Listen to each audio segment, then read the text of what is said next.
The long-awaited return of sumo wrestling to the UK in a very special honour. To mark the centenary of Japan's Sumo Association, a professional event will be held at the Royal Albert Hall next year. It's only the second time such a bout was held outside of Japan in the sport's ancient history. And the first time was also at the Albert Hall in 1991. Well, here's Sam Holder on the return of the rikishi. To the casual observer, sumo wrestling might look like two large men trying to push each other out of a ring.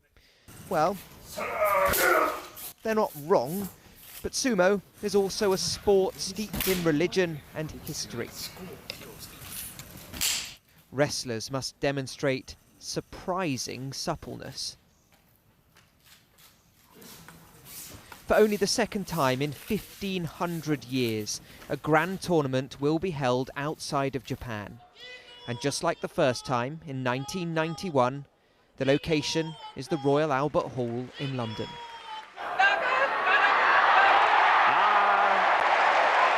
That's vintage Terao.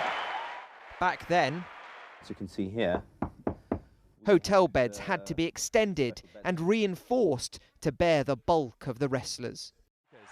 The matches watched by sellout crowds and broadcast to millions.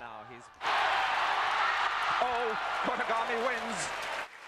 The champion then, who won 4 TV sets, has now become the head of the Sumo Association. You wrestled here last time.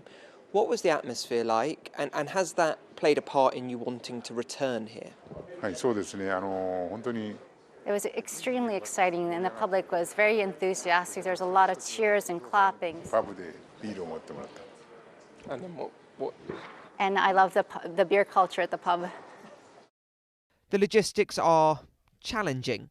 Victorian venues weren't designed for sumo wrestler sizes.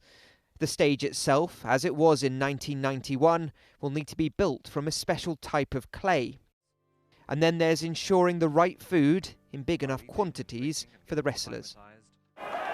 Don't blink, you might miss it. There's no clear reason why the UK has been selected to host the 5-day tournament in October, other than seemingly because it happened before. And in a sport more than a millennium old, a 3-decade gap is hardly anything at all. Sam Holder, ITV News.